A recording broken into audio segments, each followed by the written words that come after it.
let's dive into the situation. Some of you probably have never heard of the word ad hocery. So what do I mean by ad hocery right off the bat? Well, when people behave in an ad hoc way, what it means is that they're basically just reacting. If I were to throw a ball to you, you'd catch that ball. If I were to suddenly throw a knife at you, you'd try to catch the knife. If I were to throw a hot flaming piece of wood at you, you'd try to catch that. And you're all just trying to respond in an ad hoc way as things hit you. That's basically where we are at in the world right now with respect to the incredible diversity of very serious problems and challenges that we face right now in the world. Environmental problems, social problems, economic problems. And what has happened is that in response to those incredibly diverse problems that we face, there has proliferated or exploded a large number of different possible solutions to how do we address these things. And I'm referring to that here as the SDG-oriented normative rules jungle. And what I'm getting at is that the United Nations is doing a great deal in this area, but so are other intergovernmental bodies like the Organization for Economic Cooperation and Development. But in addition to them, governments around the world are doing quite a bit. But in addition to them, standards organizations are doing a great deal. But in addition to them, industry associations are doing a great deal, and on and on and on. And so what we have is this very vital, that is to say, full of energy and with many different offshoots, normative rules jungle out there. And I'm sure probably even when you were listening to the earlier presentations, you must have been saying, man, there are a lot of acronyms out there. And I kind of was picturing somebody watching a tennis game where their head was going to the left and their head was going to the right, following the ball this way and that way. But it's more complicated than that, because instead of it just being a tennis match where there's two sides, imagine if there was 15 sides and you're trying to follow the ball here and you're trying to follow the ball there. That's the situation that we have now. It's terrific that there is this great proliferation of activity going on. However, it's very, very complicated, and it raises some fundamental questions about who exactly is doing what and which piece of the jungle that's out there is a credible source of information and which is not a credible source of information. Who do I go to for authoritative guidance? So what I'm going to be talking about here today is the need to move from our current situation, which is what I call creative ad hocery. So everybody's being very creative, but everybody's essentially just trying to respond on the fly. And we need to move to a more systematic approach. A systematic approach would mean that it's very clear how one part of the puzzle fits with another part of the puzzle and how all the pieces of the puzzle connect together and support each other. That's where we need to go, and we're not there now. But it's very important to acknowledge that the UN, the United Nations, through the Sustainable Development Goals, SDGs, has done something very, very valuable.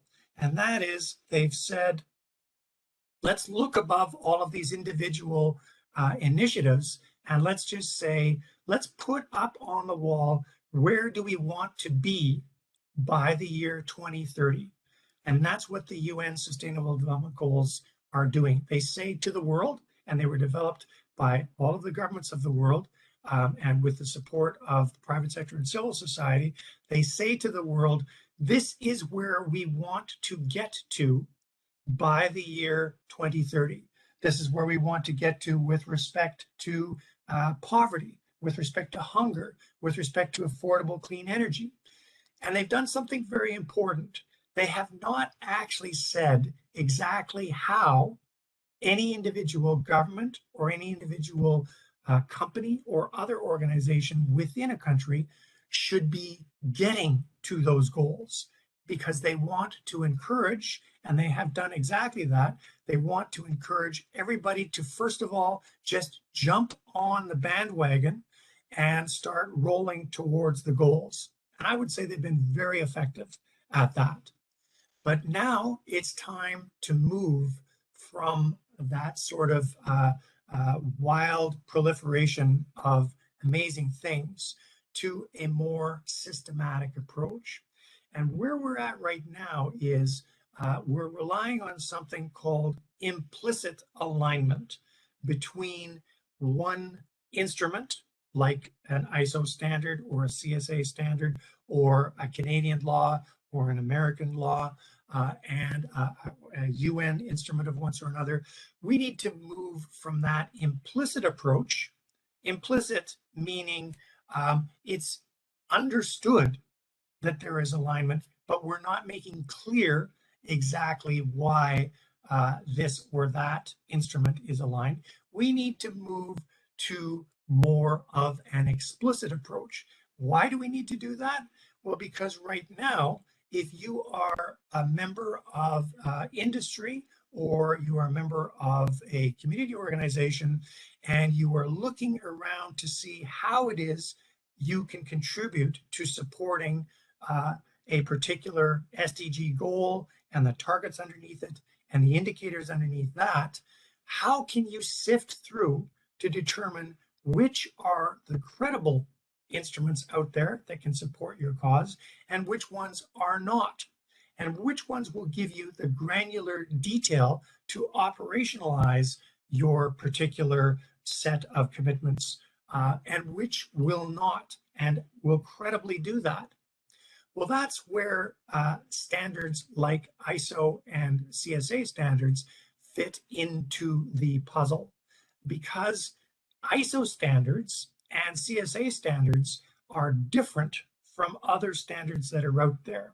There are a great deal of other standards that are out there, but the difference is that ISO standards and CSA standards are accredited standards, which means they are standards that have had to follow a particular approach as supervised by, in Canada, the Standards Council of Canada, that makes sure that the way in which the standards are developed is one which ensures that there are a credible mix of stakeholders around the table, that the process of developing the standards is transparent, and that there's opportunities for review and comment on the drafts, and then ultimately that the way in which the standards are implemented is pursuant to particular processes that, again, are carried out. For example, conformity activity to determine whether or not you are or are not complying with a particular standard, is done in a methodologically sound way. And so that's the big advantage of CSA and ISO standards when compared with other standards that are out there that have not gone through such a process. It means that they're credible, and it means that you have a strong degree of assurance that if you follow them, they provide practical, useful advice that's been tested and considered by a good range of stakeholders. However, the current existing accredited standards of ISO and CSA, and in fact, the laws that are above the standards, remember, accredited standards are voluntary, but above these standards of the CSA and ISO are government laws, and there are government laws pertaining to the environment and pertaining to human rights and pertaining to worker health and safety and so on.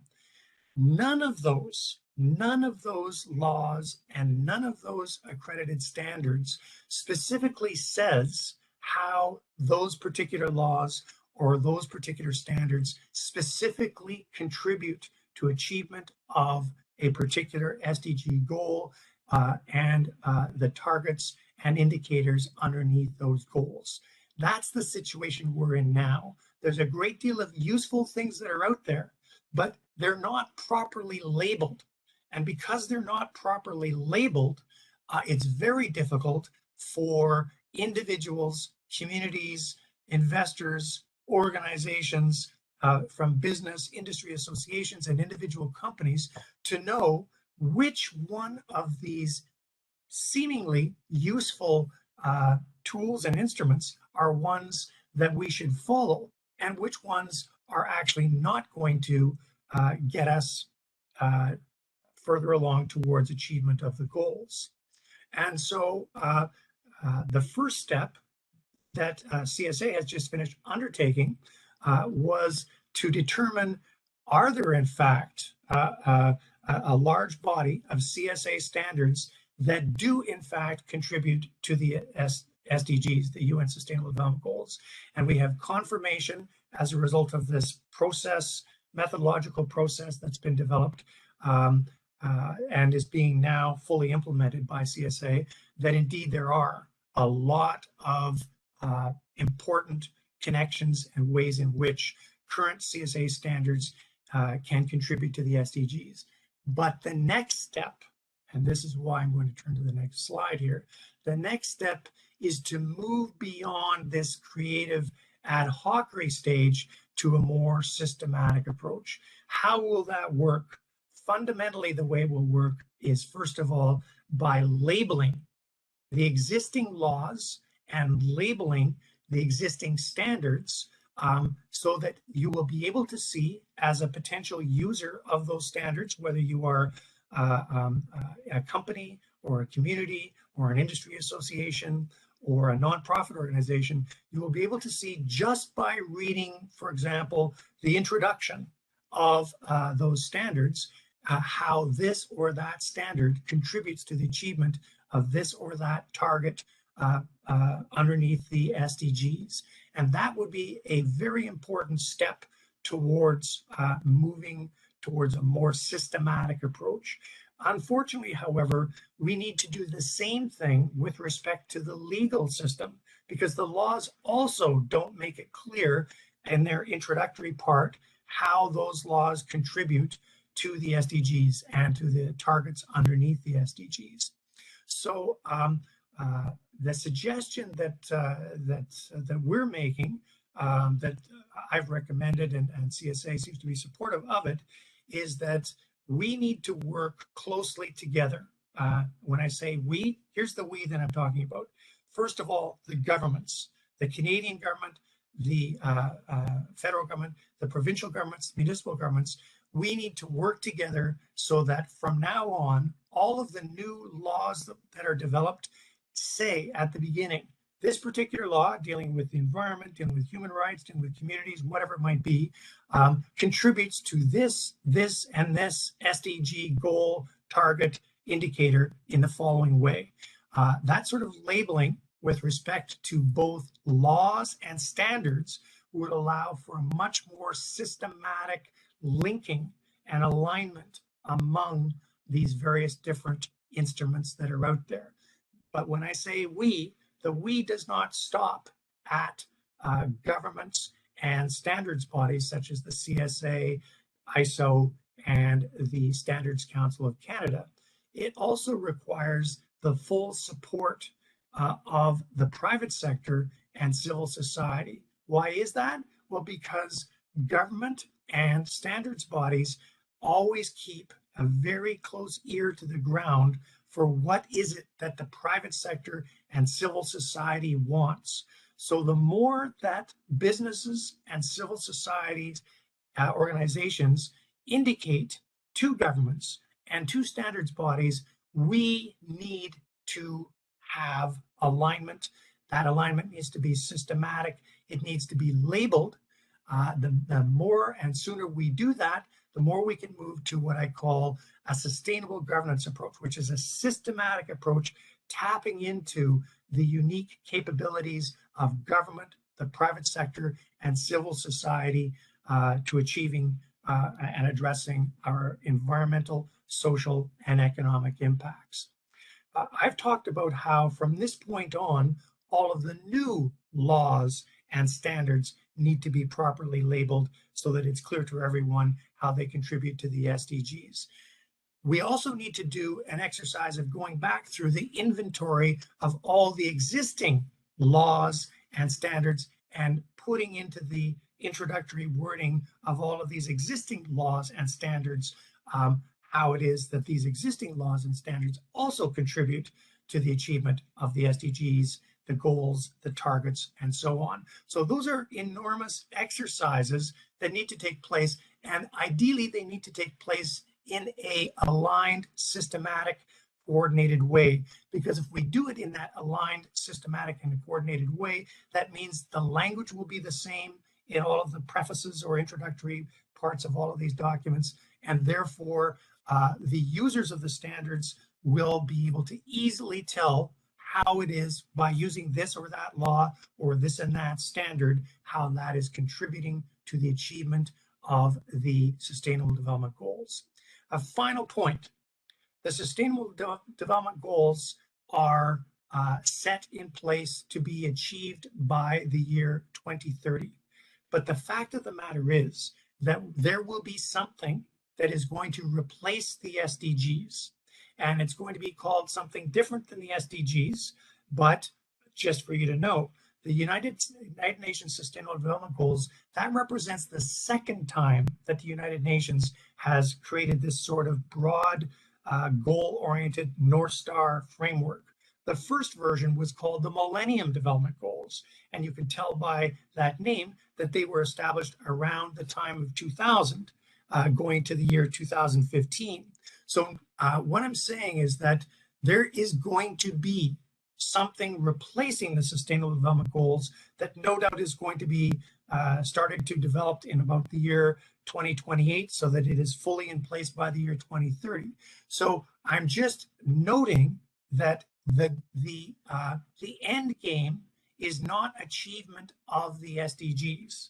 The end game is achievement of addressing the issues that are in the SDGs, which are going to be, after the SDGs, after 2030, are going to be encapsulated in another form of UN document like the SDGs, which we can call version 3.0.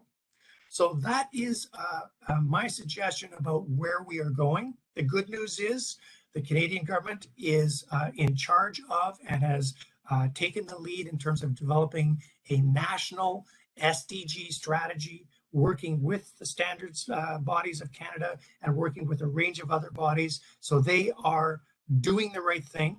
And what we're suggesting here is that as part of that doing the right thing, that should include this sort of exercise to label existing laws and standards and upcoming laws and standards explicitly at the beginning of them, how it is that those laws and standards contribute to the SDGs, and remembering that when 2030 comes around, we're going to have to revisit those opening paragraphs and revise them to deal with the new set of goals that are going to be in place after the year 2030.